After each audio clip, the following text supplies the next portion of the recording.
Assalamualaikum. Welcome to the Dr. Abdullah Academy, the most powerful physics series of the year. Students, I hope you are all good and doing well in your life. आज का जो हमारा topic है वो बहुत बहुत important topic है जिसका नाम है साइंटिफिक मेथड।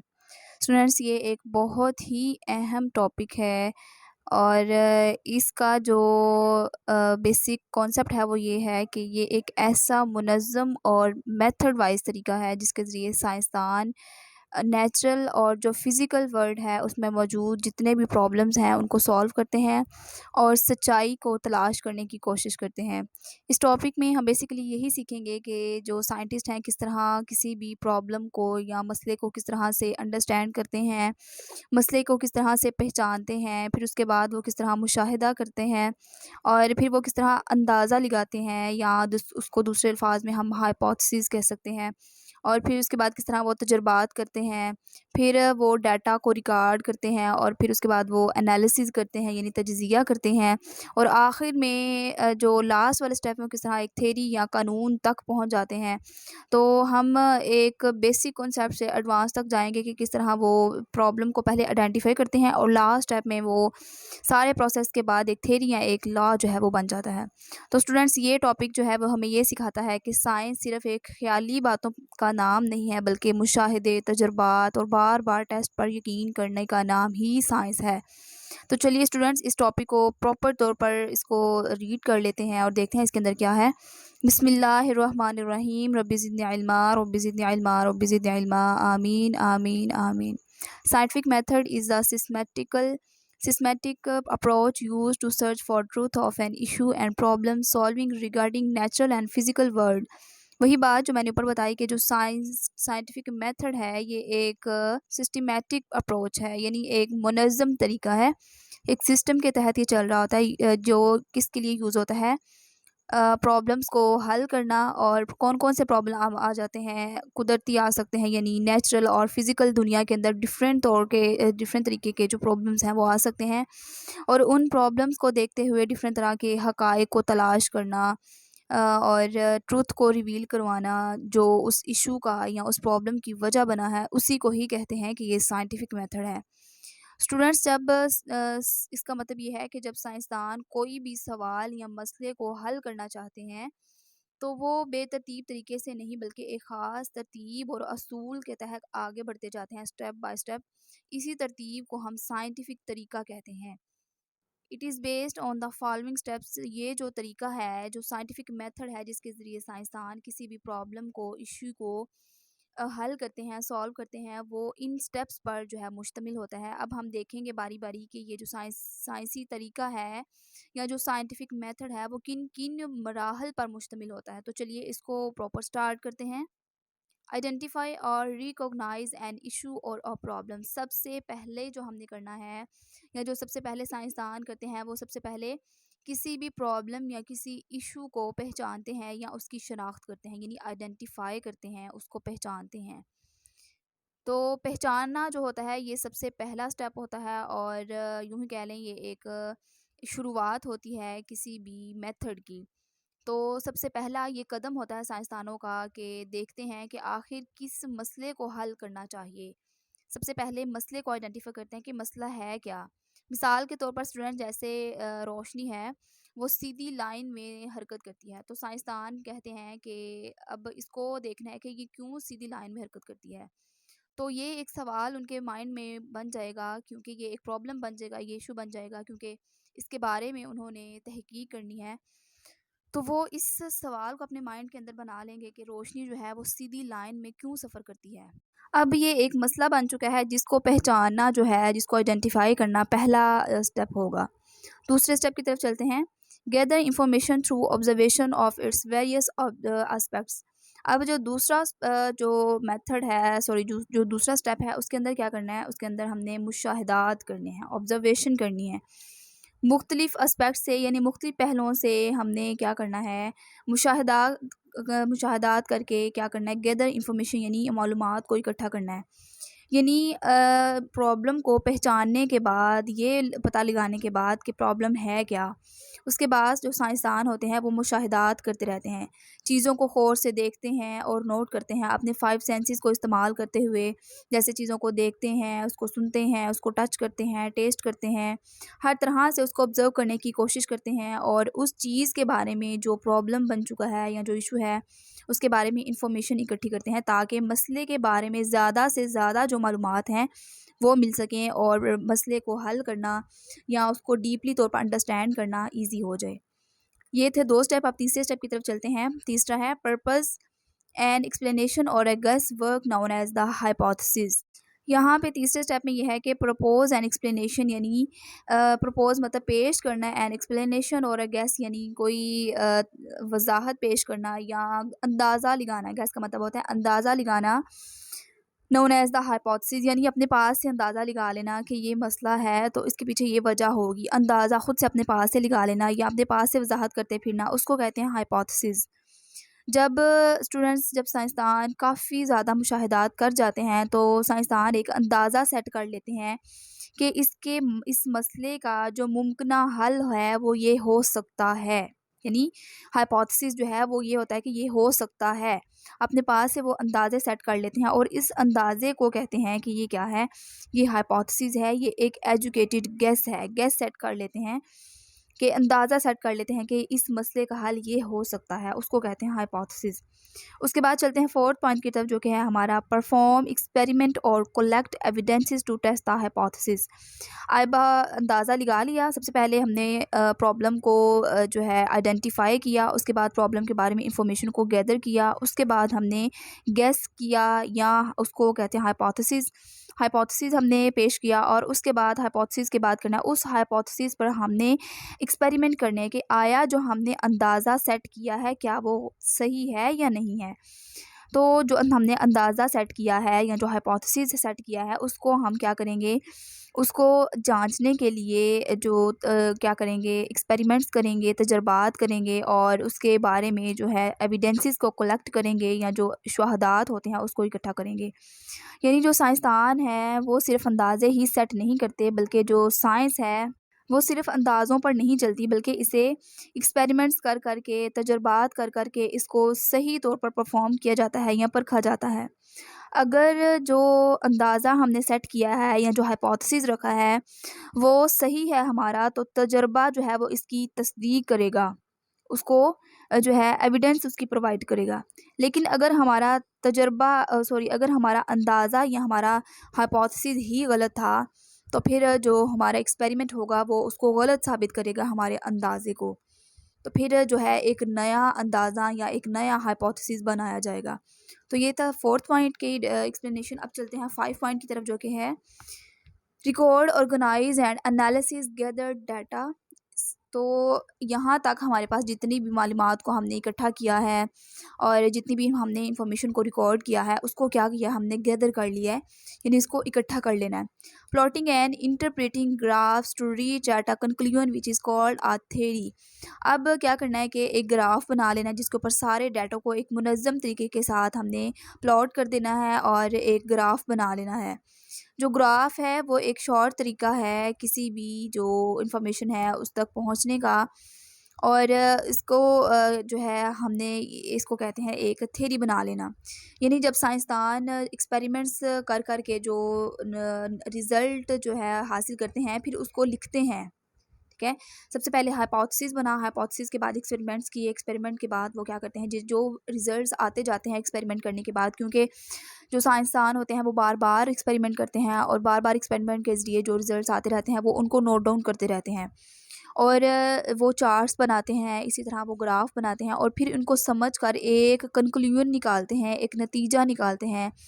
और अगर बार बार जो एक्सपेरिमेंट के ज़रिए रिज़ल्ट आया है वो दुरुस्त हो साबित हो तो इसे थ्योरी कहा जाता है। यानी जो हमने हाइपोथेसिस बनाया था उसको जो एक्सपेरिमेंट है उसने सच साबित कर दिया या उसके वो एविडेंस बन गई, तो वो क्या बन जाएगा, एक थ्योरी बन जाएगी। यानी जब हमारा एक्सपेरिमेंट बार बार हमारे हाइपोथेसिस को दुरुस्त साबित कर दे तो वो जो हमारा हाइपोथेसिस था वो एक थ्योरी बन जाता है।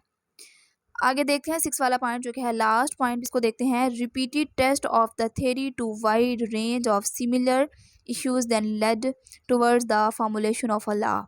यानी जब थ्योरी को बार बार बार बार मुख्तलिफ जो wide range of similar issue यानी मुख्तलिफ जो मसाइल होते हैं, मुख्तलिफ जो इश्यूज़ होते हैं, उन पर इसको आजमाया जाए, टेस्ट किया जाए, तो वो बिल्कुल दुरुस्त साबित हो, तो फिर ये एक जो थ्योरी नहीं रहती बल्कि ये एक कानून की शक्ल इख्तियार कर लेती है और एक लॉ बन जाती है। यानी अगर कोई बार बार जो है किसी भी थ्योरी को या हाइपोथेसिस को बार बार टेस्ट करेगा तो वो हर बार हमेशा दुरुस्त ही निकले, तो फिर वो जो हमारी हाइपोथेसिस थी वो एक थ्योरी नहीं रहती बल्कि एक प्रॉपर कानून बन जाती है, जिसे जो है कानून या लॉ कहा जाता है। जैसे स्टूडेंट्स हम पढ़ते हैं कि Newton third law of motion, Newton second law of motion, इस तरह हम पढ़ते हैं ग्रेविटेशनल लॉ। इस तरह के जितने भी लॉज पढ़ते हैं ज़्यादातर ये हम फिज़िक्स के अंदर पढ़ते हैं। तो जितने भी लॉ बनते हैं वो इसी तरह ये फाइनल स्टेप में आकर बनते हैं। पहले वो सारे स्टेप्स के गुजरने के बाद लास्ट पर आकर ये लॉ बनता है, और लॉ फिर जो है ये एक नेचुरल जो है फिनोमिना बन जाता है, यानी कुदरती अमल बन जाता है, कुदरती अमल समझा जाता है। इस पर सारे यकीन करने लगते हैं और सब जो है इसको सच समझने लगते हैं। अब स्टूडेंट्स यहाँ तक तो साइंटिफिक मेथड के जो स्टेप्स थे उसका इंट्रो यहाँ पे पूरा हो गया। अब हम चलते हैं, यहाँ पर कुछ डिटेल में स्टेप्स बताए गए हैं। सम की स्टेप्स आर इलेबोरेटेड हेयर, यानी यहाँ पर कुछ जो अहम मराहिल हैं या जो स्टेप्स हैं उनको यहाँ पे वजाहत से बयान किया गया है। तो चलिए स्टूडेंट्स इसको देख लेते हैं। जो सबसे पहला स्टेप है हमारे पास वो है ऑब्जर्वेशन। ऑब्जर्वेशन में जैसे हमने यहाँ पे स्टेप में शॉर्ट पढ़ा था कि ऑब्जर्वेशन क्या होता है। सबसे पहले हम किसी भी प्रॉब्लम को ऑब्जर्व करते हैं, तो चलिए इसको देख लेते हैं proper. The first step in scientific method is to make observation of natural process and to collect the data about them. यानी जो साइंटिफिक मेथड का सबसे पहला जो मेथड है, सॉरी, जो सबसे पहला स्टेप है उसके अंदर क्या किया जाता है, नेचुरल प्रोसेस जो होते हैं यानी कुदरती जो अमल होते हैं उसका क्या किया जाता है, उसको ऑब्ज़र्व किया जाता है, उसको मुशाहिदा किया जाता है। और मुशाहिदा करने के बाद उसके बारे में जो डाटा है या जो उसके बारे में इंफॉर्मेशन है उसको इकट्ठा किया जाता है। अब सब कुछ जो जो मतलब किसी भी प्रॉब्लम के बारे में जो साइंटिफिक मेथड होता है वो सब कुछ जो है वो ऑब्जर्वेशन से स्टार्ट हो रहा होता है। जब हम चीज़ों को देखते हैं, जब चीज़ों को सुनते हैं, टच करते हैं, फील करते हैं, तो हम चीज़ों को नोट कर रहे होते हैं। तो ये जो सब हमारे 5 सेंसेस होते हैं, ये हमें चीज़ों को समझने में या मसले को समझने में हमारी मदद करते हैं। तो हम इन्हीं 5 सेंसेस को यूज़ करते हुए हम ऑब्जर्वेशन करते हैं, यानी चीज़ों को जांचते हैं, परखते हैं, उनके बारे में मालूमात को इकट्ठा करते हैं। तो इसी को कहते हैं कि ऑब्ज़र्व करना या observation. This may be done either by the ordinary observation or by obtaining the results from different experiments। अब ये जो ऑब्जर्वेशन होती है ये 2 तरह से हो सकती है। ठीक है, आप यहाँ पे मार्क कर लें यहाँ पे कि जो ऑब्जर्वेशन होती है वो 2 तरह से हो सकती है। अब जो ऑर्डिनरी ऑब्जर्वेशन होती है वो ये होती है कि हम रैंडमली जो है अपने रोज़मर्रा ज़िंदगी के अंदर चलते फिरते भी चीज़ों को ऑब्जर्व करते रहते हैं, उसको कहते हैं ऑर्डिनरी ऑब्जर्वेशन। लेकिन जो होती है obtaining the result from different experiments, यानी जो एक्सपेरिमेंट होता है कि जो साइंसी जो साइंस हमें एक्सपेरिमेंट करके दे रही होती है या जो साइंसी तजर्बे होते हैं उनके ज़रिए जो हम मुशाहिदा करते हैं उसको कहते हैं वो क्या है, साइंटिफिक एक्सपेरिमेंट होते हैं। तो ये 2 तरह से हो सकते हैं। एक तो हम खुद आम मुशाहिदा कर सकते हैं, उसको कहते हैं ऑर्डिनरी ऑब्जर्वेशन, और दूसरा जो है वो है मुख्तलिफ जब हम तजर्बात करते हैं उनके जो रिज़ल्ट्स होते हैं उनसे हम जो ऑब्जर्वेशन हासिल करते हैं उसको कहते हैं साइंटिफिक एक्सपेरिमेंट से ऑब्जर्वेशन को कलेक्ट करना। तो मिसाल के तौर पर जैसे हम रोज़मर्रा ज़िंदगी में नज़र आने वाली चीज़ों पर भी मुशाहिदा करते हैं, और इसी तरह जो दूसरा जो है उसका ये मतलब है कि जो साइंस के तजर्बे के ज़रिए हासिल करदा जो नताइज होते हैं उन पर भी हम मुशाहिदा कर सकते हैं। तो ये आपने याद रखना है कि ऑब्जर्वेशन 2 तरह से की जा सकती है। For example it is our common observation that shadow of an opaque object is formed. यहाँ पे अब कह रहा है कि ये हमारी जो आम ऑब्जर्वेशन है वो ये है कि किसी भी जो ओपैक ऑब्जेक्ट होता है यानी जो गैर शफाफ चीज़ होती है उसका हमेशा साया बनता है। हर चीज़ का स्टूडेंट साया बन रहा होता है, चाहे वो इंसान है, चाहे वो कोई ऑब्जेक्ट है, ठीक है, जानदार चीज़ है, बेजान है, हर चीज़ का साया बन रहा होता है। इस form when it is placed in a path of light, जब उसको किसी रोशनी के रास्ते में रखा जाए तो हर चीज़ का जो शैडो है वो बन रहा होता है कमिंग फ्रॉम द सन और अ लैम्प, यानी चाहे वो रोशनी सूरज से आ रही है या लैम्प से आ रही है, अगर हम किसी भी चीज़ को रोशनी के रास्ते में रखेंगे तो उसका साया हमेशा बनेगा। अब ये जो मिसाल यहाँ पे बयान की गई है ये हमें ये समझाती है कि रोशनी जो है वो सीधी लाइन में सफ़र कर रही होती है। जब रोशनी सीधी लाइन में सफ़र कर रही होती है तो इसीलिए जब हम इसके रास्ते में कोई चीज़ रखेंगे तो उसका साया या इसका शैडो बनेगा। और जब इससे पता चलता है कि जब इसके रास्ते में हम कोई भी चीज़ रखते हैं तो रोशनी के रास्ते में रुकावट आ जाती है। उस रुकावट की वजह से जो साया है वो बन रहा होता है। यहाँ पे ये एग्ज़ाम्पल हमें ये रिवील करवा रही होती है। अब ये जो यहाँ पे एग्ज़ाम्पल के ज़रिए हमने ये समझा कि ऑब्ज़र्वेशन यही होती है कि हमने देखा कि हर वो जो ओपैक ऑब्जेक्ट है, यानी जो गैर शफ़ाफ़ चीज़ है उसका साया बन रहा है। तो हमने ये ऑब्ज़र्व किया कि रोशनी जो है वो एक सीधी लाइन में हरकत करती है, इसीलिए जो साया है वो बन रहा होता है। तो ये था ऑब्ज़र्वेशन का पॉइंट। अब हम चलते हैं हाइपोथेसिस के पॉइंट की तरफ, जो कि हमने पीछे भी इसको शॉर्ट देखा था, अब इसको देखते हैं proper. On the basis of the data collected through the observation, यानी उस जो हमने ऑब्ज़र्व किया या मुशाहिदा किया या हमने तजुर्बात किए, उसके ज़रिए से जो हासिल करदा मालूमात होती हैं उसकी बुनियाद पर हमने क्या किया, डाटा कलेक्ट किया और experimentation we can develop our hypothesis, यानी उस थ्रू ऑब्जर्वेशन, उस मुशाहिदे या उस एक्सपेरिमेंट्स के ज़रिए जो हमने डाटा को कलेक्ट किया उसकी बुनियाद पर हमने क्या किया, वी कैन डेवलप हाइपोथेसिस, हम एक जो मफरूज़ा है या इसको कह सकते हैं कि हम एक अंदाज़ा सेट कर लेते हैं, तो उसको कहते हैं हाइपोथेसिस। यानी जब हम बार बार जो है ऑब्ज़र्व कर रहे होते हैं किसी चीज़ को या हम उसके एक्सपेरिमेंट कर रहे होते हैं, तो हम जो है एक अंदाज़ा सेट कर लेते हैं कि इस मसले के पीछे जो वजह है वो ये हो सकती है। यानी ये एक प्रॉपर जो हल है वो नहीं हो सकता, बल्कि हम एक अंदाज़ा ही लगाते हैं कि ये ऐसा हो सकता है।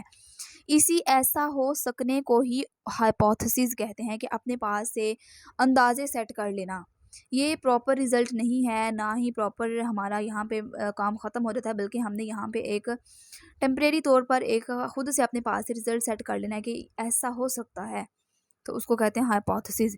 This is done in order to test its logical results.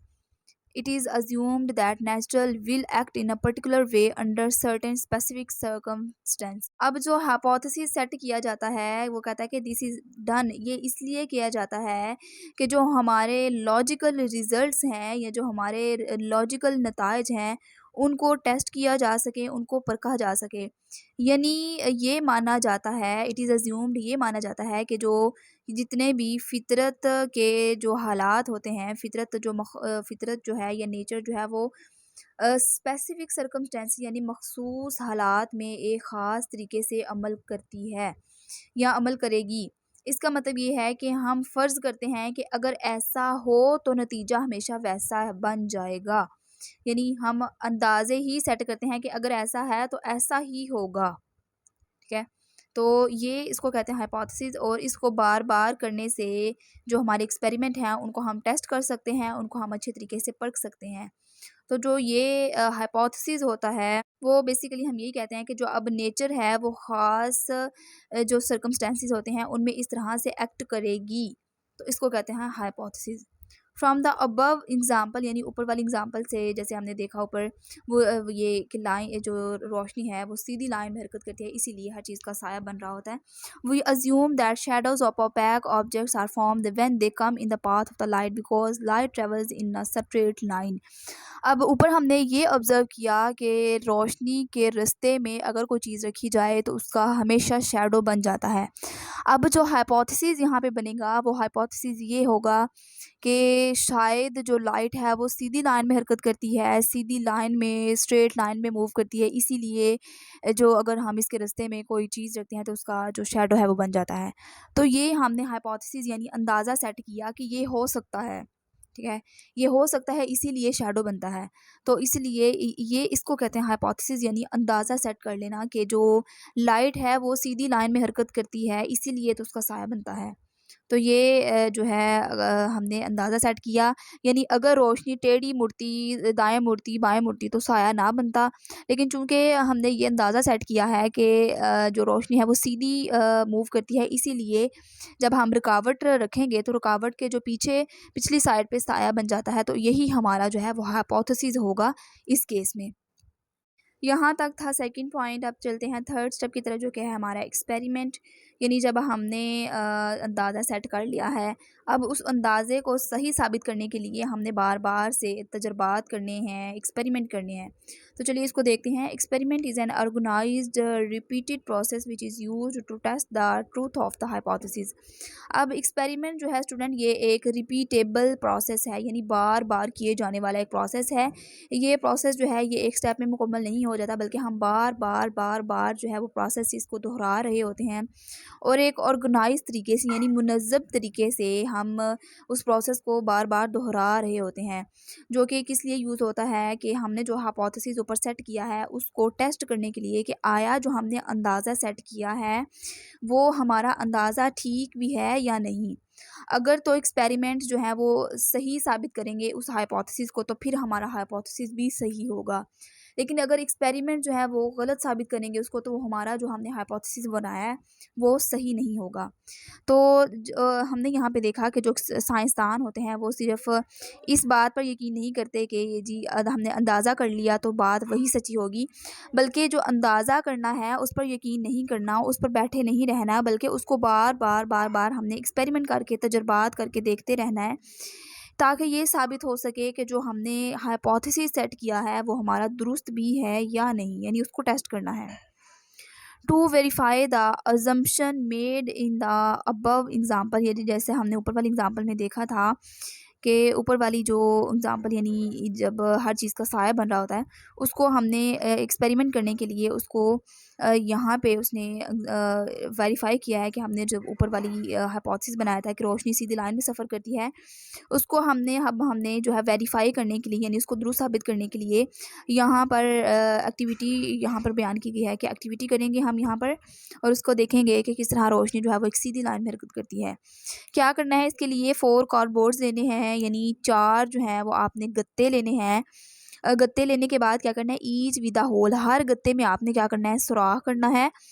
Are placed in a straight line, और उनको एक सीधी लाइन में रख देना है। ये देखिए जैसा कि आपको यहाँ फिगर में नज़र आ रहा है, 4 गत्ते लेने हैं, कार्डबोर्ड्स लेने हैं, और हर गत्ते के अंदर एक जो है सुराख कर लेना है, एक होल कर लेना है, और फिर उनको एक ही स्ट्रेट लाइन में रख देना है, such that the hole in first card is in front of the torch.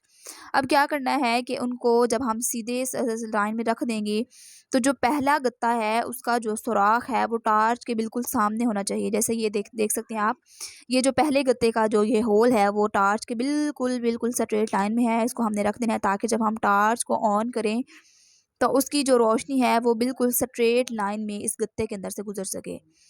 when we saw through the hole in cars, जब अब यहाँ पे जो कह रहा है कि जब हम यहाँ पे कार्ड के सुराख के अंदर से देखेंगे तो क्या होगा कि we can see the light of the torch. जब हम कार्ड्स के सुराख के अंदर से देखेंगे तो जो हमें रोशनी है वो सीधी जो है मूव करती हुई नज़र आएगी। इसका मतलब है कि जब कार्ड्स बिल्कुल सीधी लाइन में, एक ही स्ट्रेट लाइन में होंगे, तो रोशनी जो है वो भी एक सीधी लाइन में हमें जो है मूव करती नज़र आएगी। यानी जब हमने टार्च को यहाँ पे रखा एक सीधी लाइन में, चूँकि कार्ड्स के जो ये होल थे ये भी एक बिल्कुल स्ट्रेट लाइन में थे। आप देख सकते हैं इसका सुराख इसके सामने है, इसका सुराख इसके सामने है, और इसका सुराख इसके सामने है। जब ये वाली रोशनी टार्च के अंदर से निकल कर यहाँ जाएगी, इससे पास होकर यहाँ जाएगी, इस होल के पास करके यहाँ जाएगी, और यहाँ से फिर यहाँ जाएगी, तो फिर यहाँ से बाहर निकल जाएगी। तो यानी अगर हम इनको एक ही स्ट्रेट लाइन में रखते हैं, तो अब जब हम यहाँ पहले कार से देखेंगे तो रोशनी हमें एक बिल्कुल स्ट्रेट लाइन में मूव करती नज़र आएगी। अब आगे चलते हैं। If any of these card is displaced, यानी अगर हम एक भी कार्ड इनमें से किसी एक को, यानी चाहे सेकंड को, चाहे थर्ड को, चाहे अगर हम इनमें से किसी को भी डिस्प्लेस कर देंगे, यानी हिला देंगे, हटा देंगे, अपनी पहली पोजीशन से हटा देंगे, तो फिर क्या होगा, वो can not see light passing through, तो फिर हमें जो रोशनी है वो नज़र नहीं आएगी। इसका मतलब है कि जो रोशनी है वो अपना रास्ता नहीं बदलती, बल्कि रोशनी बिल्कुल स्ट्रेट लाइन में मूव करती है। और अगर कोई रुकावट आ जाए तो रोशनी जो है वो रुक जाती है। आप यहाँ देख सकते हैं बी वाली फिगर में, यहाँ हमने बिल्कुल बाकी जो कार्ड्स हैं वो वैसे रखे हैं। तो ये जो सेकंड वाला कार्ड है उसको हमने थोड़ा सा ऊपर हटा दिया है। अब जो सुराख हैं उनकी पोजीशन हिल गई है। ऊपर वाले केस में जो सुराख थे वो बिल्कुल एक दूसरे के सामने थे, इसलिए जो रोशनी है वो एक सुराख से दूसरे सुराख में मूव करती हुई सारे कार्ड्स के अंदर से इजीली गुजर गई। लेकिन इस केस में क्या हुआ कि जो एक सुराख है वो हिल गया है अपनी पोजीशन से। अब ये जो टार्च की जो लाइट है वो पहले कार से इजीली गुजरेगी, जब दूसरे कार से गुजरने लगेगी तो वो सुराख हिल गया है, इसीलिए जो रोशनी है वो कार्ड्स के होल्स के थोड़ा सा नीचे आ जाएगी और उस पर जो है वो एक शेडो बना देगी। आप देख सकते हैं ये शेडो बन गया है इसके ऊपर। तो फिर देखते हैं आगे कि दस this experiment proves that light travels in a straight line. तो ये जो हमारा एक्सपेरिमेंट है ये रिवील करवाता है कि जो रोशनी है वो बिल्कुल सीधी लाइन में सफ़र करती है। यही है स्टूडेंट साइंटिफिक मेथड, जिसमें हमने क्या किया, ऑब्जर्वेशन की, यानी मुशाहिदा किया कि रोशनी जो है हर चीज़ का साया बन रहा होता है। ये हमने ऑब्जर्वेशन किया। उसके बाद हमने हाइपोथेसिस बनाया। हाइपोथेसिस ये बनाया कि जो रोशनी है वो सीधी लाइन में हरकत करती है। अब इसी हाइपोथेसिस को सही साबित करने के लिए हमने एक्सपेरिमेंट किया। एक्सपेरिमेंट में हमने प्रॉपर जो है वो एक एक्टिविटी की, जिसमें हमें पता चला कि वाकई जो रोशनी है वो एक सीधी लाइन में हरकत करती है, और अगर इसके रास्ते में कोई रुकावट आ जाए तो फिर जो है वो उस चीज़ का शेडो बना देती है। तो स्टूडेंट यहाँ तक थे हमारे 3 स्टेप हमने कवर किए। आई होप कि आपको ये वाला जो लेसन है वो अच्छे से समझ आ गया होगा। कोई भी आपका पॉइंट अनक्लियर रह गया हो तो आप कमेंट सेक्शन में लाजमी पूछ सकते हैं। मिलते हैं नेक्स्ट वीडियो में, जिसमें हम जो है अगले 4 पॉइंट्स को इंशाल्लाह कवर करेंगे। तो तब तक के लिए अपना ख्याल रखिएगा, अपने प्यारों का ख्याल रखिएगा। अल्लाह हाफिज़।